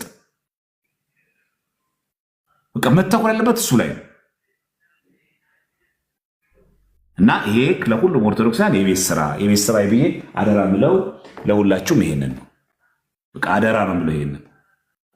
አጥቢያዎች፣ የደብር አለቆች ትኩረታችሁ እዚህ ላይ ሆኑ። መጀመሪያ ሰው ይቅደም። የንግስ ቀን እያያችሁት፣ የፋሲካና የጥምቀት ቀን እያያችሁ አቤት ኦርቶዶክሱ ብዛቱ አትበሉ። ከዛ ውስጥ ስለ ቤተክርስቲያኒቷ ትምህርት በደንብ የሚያቅስን ሰው ነው። በጣም ጥንቅ ያስፈልጋል። እንዴ ደመራ በምናደርግበት ጊዜ መስቀል አደባባይ የሚመጣ ሁሉ ኦርቶዶክስ ነው እንዴ? እንደ ካምፋየር አድርጎ እኮ ሊዝናና እኮ የሚመጣ ሰው እኮ አለ። በጓደኞች እኮ ተስቦ እኮ የሚመጣ ሰው እኮ አለ። የሚመጣ ሁሉ ኦርቶዶክስ ነው እንዴ? ያን ሁሉ ህዝብ አይታችሁ የኛ ነው ላይ የምትሸወዱት? መቅደም የሚገባው ነገር መቅደም አለበት። ያው በዚህ ወቅት በዚህ በኩል በይፋ እየታረደን ያለ ነው፣ በይፋ እየተጨፈጨፍን ያለ ነው። በዚህ በኩል ደግሞ በስውር ደግሞ ህዝቡ ደግሞ እየተነጠቀን ያለው የሚዲያውን ተንኮልና ሴራ ሳንቆጥረው ማለት ነው። ስለዚህ ሰንበት ቤት አባላት እንድታኮርፉ አይደለም የምንነግራችሁ፣ እንድታዝኑብንም አይደለም። በቃ የጋራ ችግር ነው፣ በጋራ እናስተካክለው። ምንድነው የጋራ ችግሩ? የተሐድሶ መናፍቃን በየደብሩ በየሰንበት ቤቱ በየሰበካው በየስብከተ ወንጌሉ መሽገው ነው ያሉ። ይሄንን ከስነ ምግባር ችግር ለይተን በተንኮልም አይደለም ደረጃ ሰጥተን ምን ደረጃ ሰጥተን ማለት በግል መክረው ሊመለስ የሚችል ሰው ከሆነች መክረ መልስ። የመጀመሪያ ትኩረታችን ማዳን ስለሆነ ማዳን የማይቻል ከሆነ ለሁለት ሰዎች ምከሩ። ከዛ ለደብሩ ከዛ ለሀገረ ስብከቱ ደረጃውን ጠብቃችሁ መጀመሪያ ግን ተሳስታ ሳታቅ ሄዳ ከሆነ ሳቅ ሄዶ ከሆነ ምከሩት፣ አድኑት፣ በፍቅር አድኑት። በጥላቻ አይደለም፣ በዘሬ ተገፍቶ እንዳይሆን። ይሄ ሁሉ አለበት። ዘርም ይጠቀማሉ፣ ፖለቲካውንም ይጠቀሙታል። ማናቸውም ነገር ነው የሚጠቀሙት። እና ይህን አደራ ነው የምላችሁ ለሁላችሁ። በብዙ መንገድ ስስብልታችንን በመጠቀም ኑፋቄ ስለሚሰበክ አድባራት እንድጠብቁ ነው። ኤኒሃው ሐሙስ ቀን እግዚአብሔር ከፈቀደ ኦፊሻሊ በተከታታይ በዚህ ጉዳይ ላይ ትምህርት እንሰጥበታለን። ምዕመናን ራሳችሁን ጠብቁ። ፍቅረኛ ከምትይዙት ውሎካችሁ ካለ የሆነ ሰው ሲናገር አንገቱ ላይ ክር ስላሰር ኦርቶዶክስ አትበሉ። እሱንም ይነጥቃችሁ። ከማጋ ነው የሚውለው? አንገቱ ላይ ክራሱ እኮ ነው ታቦት አያስፈልግም የሚለው። አንገቱ ላይ ስለ እኮ ነው ስጋ ወደ መታሰቢያ ነው የሚለው። አንገቱ ላይ ክራሱ እኮ ነው ከአንተ ጋር ቆሞ እያስቀደሰ ምን ያደርጋል? ተአምረ ማርያም የሚል ቆሞ ከአንተ ጋር ቅዳሴ ከአንቺ ጋር ሆና ውስጥ ገብተዋል ዛሬም ማለት ነው።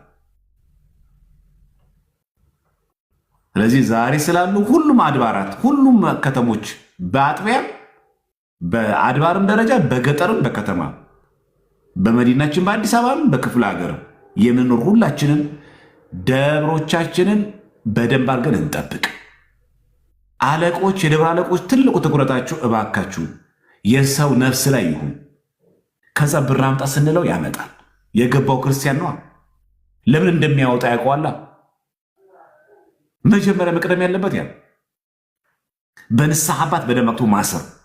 ገና ወደ ምንፍቅና እየገባ ሰው ካለ መረጃው መጀመሪያ መስጠት፣ ገብቶ ቀድሞ ከሆነ ደግሞ መጀመሪያ ማዳን፣ መምከር፣ መገሰጽ፣ ደጋግሞ እድል መስጠት እንዲድንልን፣ ከደረጃውን ጠብቆ ለቤተክርስቲያን አሳልፎ መስጠት። በዚህ አጋጣሚ ይህን የምናደርገው ሴራቸውን ማጋለጥ ብቻ ሳይሆን የገባችሁ ሰዎች ካላችሁ ሳታውቁ እንድትመለሱ፣ ጥያቄ ካላችሁ ደግሞ እንድጠይቁ እንጂ ስድብማ ለምደነዋል። በኢንቦክስም ስደቡን ችግር የለም፣ ኮመንት ላይም ስደቡን ግድ የለም፣ በጸጋ እንቀበለዋለን። እዮባ ቀጥል ወንድማችን። እሺ ዲያቆን፣ በቅድሚያ እንዴት አመሻችሁ? ዲያቆንም መምህር ክርስቶፎሮስም እውነት ለመናገር ከበቂ በላይ ከቅድምም ጀምሮ ስሰማው ስለነበረ በፊትም ብዙ ተብሏል። አሁን ብቻ አይደለም። ዲያቆን ዘማርያምም ታላቁም ብዙ ዓመታት በላይ ብዙ ሲለፉበትና ሲያቀርቡት የነበረው ጉዳይ ነውና እነሱም መስራታቸውን አያቆሙም። እኛም ማገልገላችንንና ምዕመኑን ማንቃትም መርሳት የለብንም። እኔ እውነት ለመናገር አሁን ሐሙስ ስለተባለ አላወራም። አንድ ነገር ሪኮመንድ አድርጌ ብቻ ወደ እንትኑ ቢመጣ ጥሩ ነው። ወደ መጠቅለያው በቅርቡ ካያችሁ የኢዮብ ይመርን የታድሶ የአሰግድ አሰልጣኝ እንደገና ደግሞ እስከ ቅርብ ጊዜ ቤተ ክህነት መዋቅር የነበረው አለ። አሁን ኢዮብ ይመር እንግዲህ አስቡ፣ ቤተ ክህነት መዋቅር ውስጥ ያለ ሰው ነው። ድሮ ሰባኪ የነበረ ከባድ ስትራክቸር ውስጥ የነበረ ሰው ነው። ተስፋ የታድሶ ማሰልጠኛን ያሰለጥናል። እንደገና ደግሞ በተጨማሪም የናሰግድም የጀርባ አሰልጣኝ ነው። እንግዲህ አንዳንድም ደግሞ ማህበራዊ ድረገጽ የሚያሰለጥናቸው ሰዎች ነበሩ። እንደተባለው የና አሸናፊ አንድ ስኳድ ነው፣ እሱም ጓደኞቹም ማለት ነው። ልል የፈለኩት ምንድን ነው፣ ዲያቆን ዘማርያምም ቅድም ታላቁ ሲሉን የነበረው ብዙ ሰውን እየመሰሉ ያለው እንደው በቃ ይሄ አፍጧ ግጥ የወጣን ታድሶ ነው እየጠበቀ ያለው እየተባለ ያለው። ጭራሽ በድጓ አቅም ደረጃ ምንድን ነው መፍትሄው? ነው መፍትሄው አንድና አንድ ነው። አሁንም የቤተ ክርስቲያኒቷን ትምህርት ጥርት ካለው ከወንጌሉ ስፍራ መማር ነው። ቅድም እንደውም ጥሩ የተባለ አባባል አለ። ስሙ ገሌማ እገሌማ ስንት ዓመት ሁሉ ተነገረን እኮ በጋሻው ተባለ። መች ተማርን? ከትናንቱ መች ትምህርት ወሰድን? ከስም በላይ እኮ አየናቸው በአካል እኮ። አሁን ከሱ እንውጣና በሽታውን ማጥፊያ መድኃኒቱን እንያዝ ነው። ያ በሽታውን ማጥፊያ መድኃኒት ምንድን ነው? በአለት ላይ የታነጸ እውነተኛ ርትት የሆነውን ትምህርት ይዘን እንገኝ። ሰው ከመከተል ቤተክርስቲያንን ወደ መከተል እንደግ። እዚህ ጋር ቆመን ስናስተምራችሁ በቃ ከኛ ምንጠቅሳቸው ጋር ቅዱሳን ሂዱ፣ ወደ ዋና ወደ እነ ዮሐንስ አፈወርቅ ዓለም ሂዱ፣ ወደ እነ አባ ጊዮርጊስ ዓለም ሂዱ። ጥርጥርን የሚፈጥር ከቆማችሁበት አንድ የሚያስወጣ ሲሆን ተዉት። እሱን እውነተኛውን ድምፅ ብቻ ሰምታችሁ ሂዱ። ምክንያቱም ሃይማኖት ላይ ጥርጥር አይሰራም። እኔ በጣም ከሚደንቀኝ በጣም የትናንቱ ዘመንና አሁን ደግሞ ያለውን ሳነጻጽር አንድ መገለጫ አላቸው ታድሶች። በጣም ይገርም ማለቃቀስ። ሁልጊዜ በጣም ከሚደንቀኝ የማይለቃቸው በሽታ ምንድን ነው ከተባለ እንደ ተገፋ ስሜት መቀር፣ ተገፋን፣ ፍቅር የለም፣ ወንጌል ስበኩ። ኋይ እኔ ስለ ተአምረ ማርያም ስናገር ካመመው ያ ሰው ለምን ያሟል? ሰው ኋይ ጤነኝነት ስሜት መሰማት አለበት። እና ምንድነው ምዕመናን መሸወድ የሌለባቸው ነገር መፍትሄው አሁንም ትምህርት መማር ነው። መሰረቴን የቤተ ክርስቲያን ትምህርት መማር፣ ከደጋፊነት መውጣት፣ ከቲፎዞነት መውጣት፣ ከስሜታዊነት መራቅ፣ ወደ አባቶቻችሁ ትምህርት መሄድ። በቃ አለቀ። ያኔ ራሱ እየተበጠረ ይመጣል። በዚሁ አጋጣሚ ሰሚ ሲያጡ የሚጠፉ አካላትም ናቸው። በአንድ በኩል ትኩረት የሚያገኙት እነዚህ አካላት የእኛ ስንፍና ነው እንዲህ እያደከማቸው ያለው። ስለዚህ እዚህ ላይ በደንብ መስራት። እኔ ብዙ አላወራም፣ ቅድም ተብሏል። መፍትሄው ግን አሁንም የራስን ሃይማኖት አጥብቆ መያዝ፣ ልጆችን ማስተማር ከልጅነታቸው። አይ ቲንክ የጄኔሬሽን ጋፕ የተፈጠረ ይመስለኛል። ያኔ ታድሶ በደንብ ከተቀጠቀጡ በኋላ በመሀል ጋፕ ተፈጠረ። ሀገራዊ ለውጥ ምናምን ሲመጡ ምናምን ያ ጄኔሬሽን ከዚህኛው ጋር አልተቀባበለም፣ አልተሰራበትም፣ በካሪኩለም ውስጥ አልገባም። እግዚአብሔር ቢረዳ እንግዲህ ባለንባቸው ቦታዎች ላይ እያሰብናቸው ያሉ ነገሮች አሉ። እዚህም ላላችሁ የሰንበት ትምህርት ቤት አካላት የታድሶን የፕሮቴስታንት ምላሾች በመዋቅር ካሪኩለም ውስጥ መግባት አለበት ብዬ አምናለሁ። እንደ ካሪኩለም ቢያንስ ከዛሬ ከ50 ዓመት 100 ዓመት በኋላ የሚቆይ ይመስለኛል። ከአሁኑ ካልሰራ ካሪኩለም መሆን አለበት። በቃ በየትምህርታችን እነሱን ያማከለ ትምህርት እንስጥ። ሌላው መምህራን ለምሳሌ ነገረ ክርስቶስ ሲሰጥ የእነሱን ጉዳይ ተች የሚያደርግ መሆን አለበት። በዛ መሀል መድኃኒት እየነሰነስክ ስትመጣ መርዙ ይጠፋል። ሁለተኛ ደግሞ ጉዳዩን የግል አለማድረግ፣ በጣም ትልቁ ጥንቃቄ ይሄ ነው።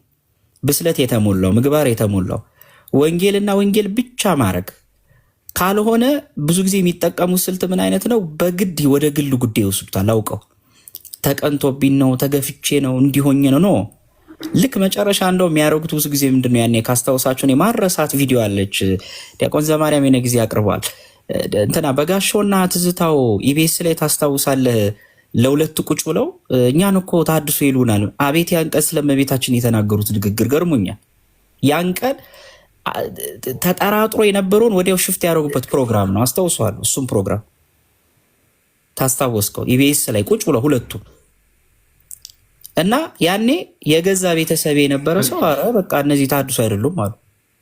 ስለዚህ ምንድን ነው መፍትሄው ሲባል ትምህርት ወንጌል መማር፣ ከደጋፊነት መውጣት፣ ከቲፎዞነት መውጣት። በቃ ሊቃውንት አባቶቻቸው ይህ ትምህርት ስህተት ነው ሲባል እንዴ እኛ ከቤተ ክርስቲያን ልንበልጥ አልችልም፣ አለቀ። ስለዚህ ይሄን በደንብ የሚያዝ ነው። አላብዛ ዲያቆን አላድክም። እግዚአብሔር ቤተክርስቲያን ይጠብቃት። ቴንክ ዩ እግዚአብሔር አክብርልሽ። አንድ ኮመንት አይቼ በጣም ተገረምኩኝ። በዚህ በኩል ተጠራጠሩ ትላላችሁ፣ በዚህ በኩል ደግሞ አስተምሩ ትላላችሁ። ጤነኛ ናችሁ ግን ሰሚዎች ማለት አንዳንዶቻችሁ? አሁን ምን የሚከብድ ነገር ነው የተናገርነው? አስተምሩ ምን? እውነተኛውን የቤተክርስቲያን ትምህርት ጠርጥሩ። ከቤተክርስቲያን ትምህርት የሚወጣውን ሰው ጠርጥሩ። ግልጽ አለም የንግግር ምን አሁን የተወሳሰበ ነገር አስመሰላችሁት? እንዲ አንዳንዶቹ ሰዎች ከወንተ በጣም ትገርማላችሁ። በእውነት በጣም በጣም እንዴት ትገርሙኛላችሁ። እንዴት እንደምትሰሙ ራሱ አላውቅም።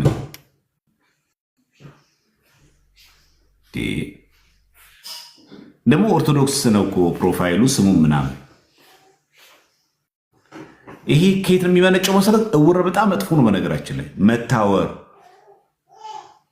በቃ አንድ ሰው በቃ ተማር ሲባል በቃ ዝም ብሎ መማር ነው የምፈልገው፣ በቃ ዝም ብዬ መከተል ነው የምፈልገው፣ በቃ ምንም አትበለኝ፣ ምንም ነገር መስጠት አልፈልግም፣ ምንም ነገር ማዳመጥ አልፈልግም፣ በቃ ዝም ብዬ መማር ነው የምፈልገው።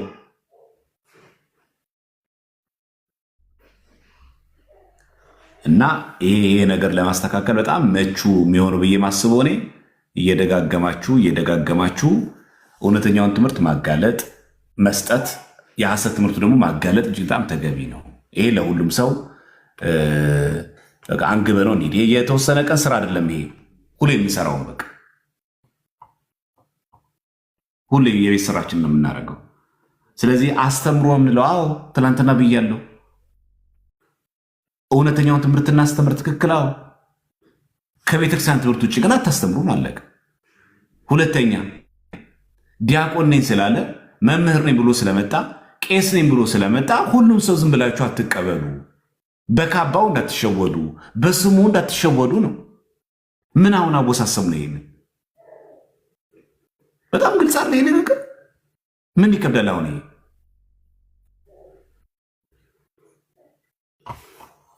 ስለዚህ ቆቡ እንዳይሸውዳችሁ፣ ጥምጣሙ እንዳይሸውዳችሁ። ዲያቆን ነኝ መዘምር ነኝ ስላለ እንዳትታሉ፣ ራሳችሁ ጠብቁ ነው።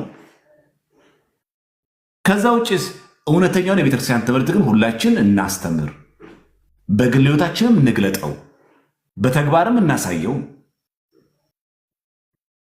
ከቤተክርስቲያን ትምህርት የሚወጣ በሙሉ ግን መጀመሪያ በፍቅር አርሙት። ትምህርቷ ምንድን መለየት በቃ መሰረታዊ ጉዳይ እሱ ነው። በቃ የቤተክርስቲያን ትምህርትን በደንብ ካወቃችሁ ከቤተክርስቲያን ውጭ ሲያፈነግጥ ዘማርያምን ትይዙታላችሁ፣ ታውቁታላችሁ። ትምህርቱ የዚህ ቤተክርስቲያን ትምህርት ካስተማረስ ወንድማችን ነው። ከቤተክርስቲያን ፈንገጥ ሲል ተው ልክ አይደለም፣ ቤተክርስቲያን እንደዚህ አታስተምርም፣ ከየት ነው ያመጣው ይሄንን፣ ከየት መጽሐፍ አገኘው ብሎ መናገር። አልመለስ ሲል ለሁለት ለሶስት ማስመከር፣ እምቢ ሲል ለቤተክርስቲያን መስጠት፣ ከዛ ኦፊሻሊ መናገር። ግልጽ ነው አይደል? በዚህ መንገድ አድርጉት ነው ያለው እንጂ እኛ ቲክቶክ ላይ የሚያስተምረውን ሰው ሁሉ ጠርጥሮ አይደለም እያልን ያለው። ቲክቶክ ላይ የሚያስተምር በሙሉ በጥርጣሬ መንፈስ ተመልከቱ አይደለም ያለው። የቤተክርስቲያን ትምህርት መጀመሪያ በደንብ ወቁ። የቤተክርስቲያን ትምህርት በደንብ በሚገባ ካወቅን ከቤተክርስቲያን ትምህርት ውጭ የሆነ ሲያስተምር ማንም ቢሆን ትይዙታላችሁ። እኛንም ጭምር የሚያካተው ነገራችን ማናችንም ብንሆን ልናስተምር የሚገባው የቤተክርስቲያን ትምህርት ብቻና ብቻ ነው። ከዚህ ከወጣን ማናችን መሰማት የለብንም። እኔንም ይጨምራል። አሁን ግልጽ ነው አይደል? እኔንም ይጨምራል እንጂ የገሌ ገሌ ተብሎ እኛ ማናችንም የቤተክርስቲያን ስርዓትና ሕግ የመጠበቅ ግዴታ ነው ያለብን። ዶግማውን ዶግማ፣ ስርዓቱን ስርዓት፣ ቀኑናውን ቀኑና፣ መጽሐፍ ቅዱሱ መጽሐፍ ቅዱስ፣ አዋሉን አዋል የማለት ግዴታ ጭምር አለብን እንጂ አንዳችን የቤተክርስቲያን ክብር አስጠባቂ አንዳችን ደግሞ ተጠባቂ አይደለንም። ሁላችን የቤተክርስቲያን ስርዓት የመጠበቅ የማስጠበቅ ግዴታ አለብን። በቃ ይሄ ነው እያልኳቸው ያለሁት። ምክንያቱም አንደኛው አስጠባቂ አንደኛው ተጠባቂ መሆን የለበትም። አንዴ ሌላኛው በጣም መጠንቀቅ የሚገባችሁ ከሐሰተኛ ለቤተክርስቲያን የሚቆረቆር ከሚመስሉ ሰዎች በጣም ተቆጠቡ። እስፔሻሊ ኢትዮጵያ የዓለም ብርሃን ናት የሚሉ ማህበራት በጣም ለቤተክርስቲያን የተቆረቆሩ መስለው አሁን እኮ ሲኖዶስ የለም፣ ጳጳስ እኮ የለም። አሁን ቤተ ክህነት አሁን ሰው መስሏቸዋል። ቲክቶክ ላይ እኮ እንዳለ እኮ ሰው የለም ሚሉ የተሐድሶ ተቃዋሚ ተሐድሶ ናቸው። አረንጓዴ ቢጫ ቀይ ቤተክርስቲያን በር ላይ ባንዲራ ስቀልና ስለ አድኖ ስለ ቁጭ ስታረግ በኮድ ቴዎድሮስ የሚባል ይመጣል። ኢትዮጵያ የዓለም ብርሃን ናት። ከነጀማንሽ ጠንቀቁ። ኦርቶዶክስ ቃሉ የግሪክ ነው፣ እኛ የምንቀበለው ተዋህዶ ነው። በጣም ለቤተክርስቲያን የተቆረቆሩ መስሎ ከላይ እስከታች ተበክለዋል። አሁን እውነተኛው ትምህርት እኮ የለም፣ ተበርዟል እኮ እውነተኛው የሐዋርያት ትምህርት። አሁን እኮ እነዚህ እውነተኛው ትምህርት እኮ የለም። በጀማንሽ ትሸወዳለህ፣ በተማሪም ትታለላለህ፣ ኢትዮጵያ የዓለም ብርሃን በሚሉ ማህበራት ትሸወዳለህ። እነዚህ ሰዎች ጥምር ጥንቃቄ አድርጓቸው አሉ ውስጥ ሆነው ማለት ነው። በጣም ፈናቲክ ሆነው። ፈናቲክ ማለት ምንድነው? ፈንዳሜንታሊዝም ወግ አጥባቂ አክራሪ በጣም ሆነው መስለው ማለት ነው። ብዙ ጊዜ ሰማለሁ እናንተን ጹሙ ጸልዩ ነው የምትሉት፣ ስገዱ አትሉ። ይኸው ስገዱ። እኔ ግን አባ ገሌጋ ከሄድኩ በኋላ አጥማቂ ገሌጋ ከሄድኩ በኋላ ኢትዮጵያ የዓለም ብርሃን ከገቡ በኋላ ስግደት ጥቅም እንዳለው ገባኝ። ቤተክርስቲያን ስግደት እንዳላት አስተምሮ ፍትሐ ነገሥት ላይ የላትም። ቤተክርስቲያን ስለ ስግደት ስለ ጾም የላት። ይሄ በጣም አደገኛ አካሄዳል። ስለዚህ የኢትዮጵያ የዓለም ብርሃናት በሚል በነ ዘመቻ ፊልጶስ ምናምን ተብሎ የከሸፈው አለ፣ የነ ጀማነሽ አለ፣ ኤልያስ መጥቷል የሚባለው በየቦታው አንጃ እየተፈጠረ ይህንን ሴራ የሚሰሩ ሰዎች አሉ። ይሄ በጣም መጠንቀቅ አለብን። በጣም ለዩ እና እግዚአብሔር አምላክ በምህረቱ ቤተክርስቲያናችን ይጠብቅልን። እዚህ በጣም ጥወጋ አጥባቂ መስለው በቃ ኢትዮጵያ ምጽአትሽ ናፈቀኝ፣ የኢትዮጵያ ትንሣኤ በቅርቡ ነው የሚሆነው። አሁን እዚህ ያሉት መንገድ ጠራጊ ናቸው። አሁን ያሉ ጳጳሳት ትክክለኛ ጳጳሳት አይደሉም። መናፍቅ ነው ይሄ። አሁን ያለ አባት ትክክለኛ አባት አይደለም። አሁን ያሉ ጳጳሳት ትክክለኛ አይደለም። አሁን ያለ ሲኖዶስ ትክክል አይደለም። ማን ነው ታዲያ ትክክል? ያለ ሲኖዶስ ያለ ጳጳስ እንኑር፣ ያለ ፓትርያርክ እንኑር፣ ያለ ክህነት ሚስጥራት ይፈጸማሉ።